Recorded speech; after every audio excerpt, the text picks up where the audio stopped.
Madame, Messieurs, bienvenue Flash Info sur Kivu Morning Post. L'Alliance du fleuve Congo, mouvement du 23 mars, a accusé mardi dans un communiqué le gouvernement congolais de n'avoir pas honoré ses engagements signés à Montreux en Suisse le 17 avril 2026, dont celui de libérer le prisonnier. La déclaration a été faite les lendemains de l'expiration du délai des 10 jours fixé en Suisse entre Kinshasa et l'AFC M23. Selon des sources concordantes, Kinshasa refuserait de libérer à ce jour le prisonnier. Lawrence Kanyuka accuse Kinshasa d'avoir poursuivi des attaques contre les positions de l'AFC M23. Mise à jour du mardi 28 avril 2026 sur la guerre imposée par le régime de Kinshasa. En date du 17 avril 2026, à Montreux, en Confédération suisse, le régime de Kinshasa s'était formellement engagé à procéder dans un délai de 10 jours à la libération des prisonniers de l'AFC M23 ainsi que de tous les civils arbitrairement arrêtés et assimilés aux membres de notre mouvement. À ce jour, mardi 28 avril 2026, ce délai est expiré et aucun prisonnier n'est libéré. Ce refus manifeste de Kinshasa d'honorer sa signature constitue un affront aux efforts inlassables des dirigeants régionaux et des partenaires internationaux, ainsi qu'une preuve supplémentaire de la duplicité politique qui caractérise ce régime.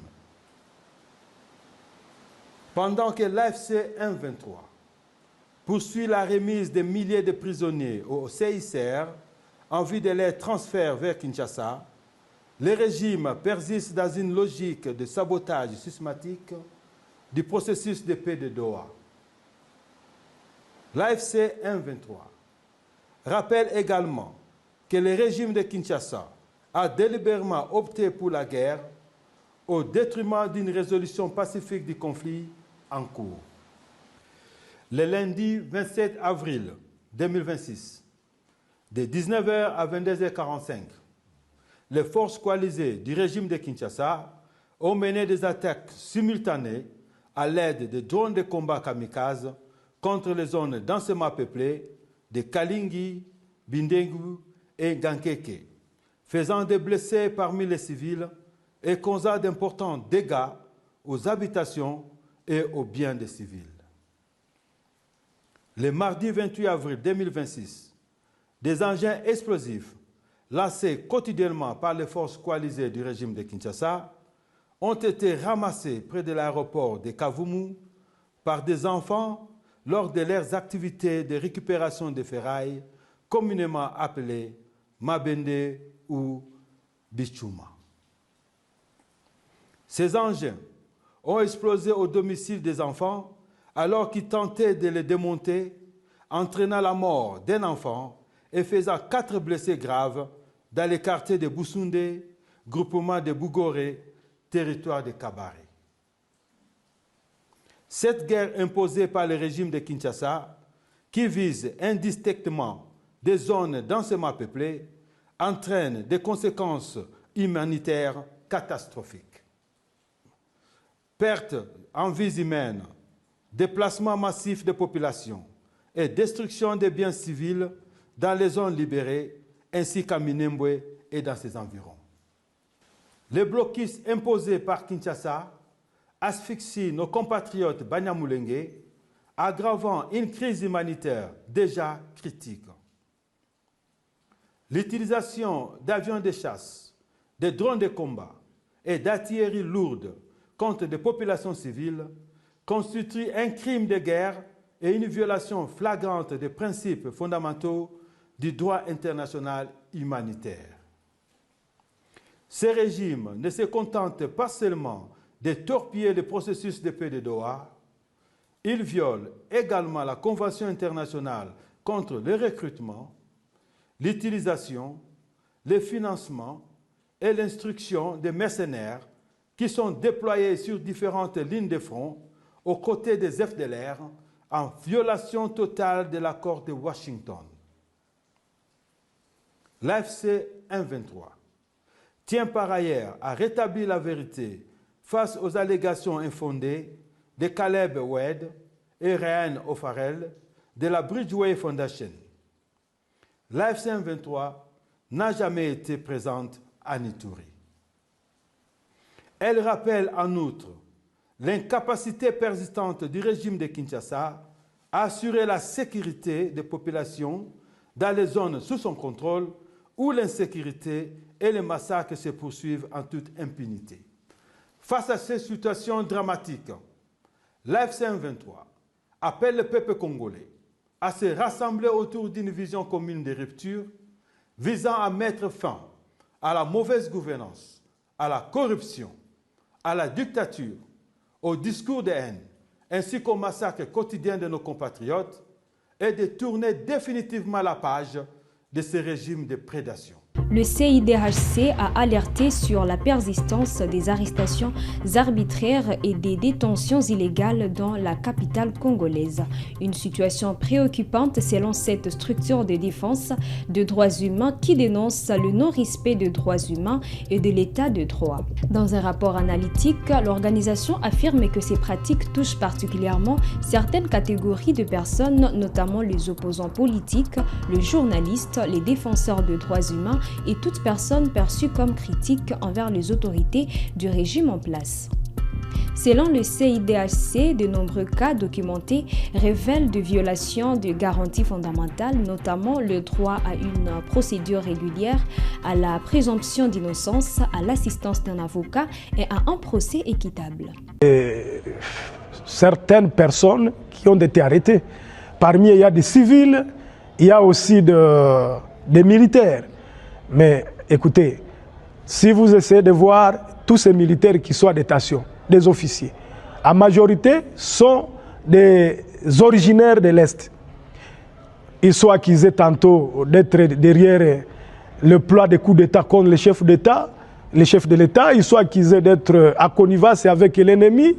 Eh bien, si réellement ils sont à connivence, pourquoi pendant tout ce temps-là, on ne veut pas le mettre à la disposition de la justice pour que la justice puisse quand même se prononcer?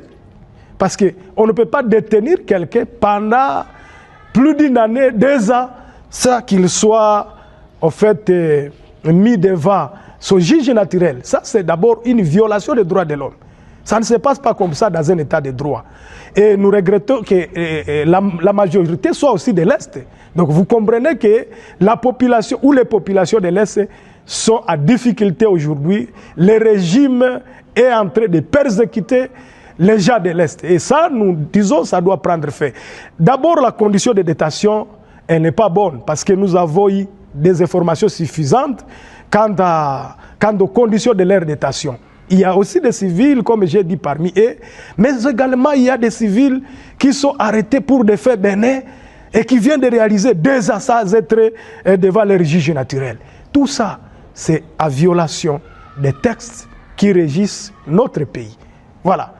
Voilà pourquoi nous avons aussi l'état de dénoncer cela dans notre rapport. C'est quoi la réaction par rapport à ces retards de la libération des prisonniers? Bon, en fait, nous ne cessons de dire que Félix Tshisekedi, lui, il est en train de manœuvrer pour se maintenir au pouvoir au-delà de son mandat. Le deuxième et dernier mandat alors. Et il ne veut pas libérer les prisonniers. Pourquoi? Parce que il veut continuer à maintenir la crise. Il sait qu'en maintenant la crise, et donc ça ne va pas permettre à ce qui est un terrain d'attente entre le gouvernement et ceux qui se battent contre lui. Et nous sommes presque vers la fin de son mandat. Et il va profiter pour glisser. Lui, il sait à quoi il est en train de jouer. Et ça, nous sommes en train de dénoncer parce que la population a besoin du retour de la paix le plus vite possible. Donc, ils se sont attendus, ils ont signé des accords, ils ont signé de quoi? Donc, ils doivent se battre, mettre en œuvre tous ces accords-là afin que finalement nous puissions arriver à recouvrer la paix et la sécurité dans notre pays. Je vous remercie. À Goma, le motard du Nord Kivu franchissent une nouvelle étape vers l'amélioration de leurs conditions de vie. La coordination provinciale de motocycles et tricycles vient de conclure en partenariat avec l'hôpital Yetu-Kwetu afin de faciliter leur accès aux soins de santé. Détails dans ces reportages de la cellule des communications. Wasikilizaji hata watazamaji, karibu kufuata makala yetu siku ya leo. Kuanzia sasa shirika la watembeza pikipiki jimboni Kivu Kaskazini limeingia katika ushirikiano wa huduma za afya na hospitali Yetu-Kwetu iliyoko mjini Goma katika lengo la kuwawezesha kupata matibabu kwa urahisi. Mkataba huu umesainiwa hii Jumanne tarehe 28 Aprili 2026 katika ofisi ya SSMT. Kulingana naye Christophe Kazungu Sebihogo, coordinator jimboni wa shirika SSMT, ushirikiano huu utaweza kuwasaidia waendesha pikipiki wa Kivu Kaskazini kuendelea kiuchumi. Ndio kiini ni kuhusu sante ya wamotar na ilikuwa kabisa jambo kubwa sana kwa kuwa tuliweza kupata partenaire ambao ni hospitali Yetu-Kwetu. Alafu tulikuwa tukiwatangazia kwamba tumeweza kusinye partenariat na hospital mkadri ya kukuwa na wapatia maswali. Itafanyika kuko point mbalimbali ambazo tuliweza kuivoke. Unajua motara anakutana na shida mingi surtout wakati ya circulation, kuko maaksida za mingi zenye ziko nafanyika.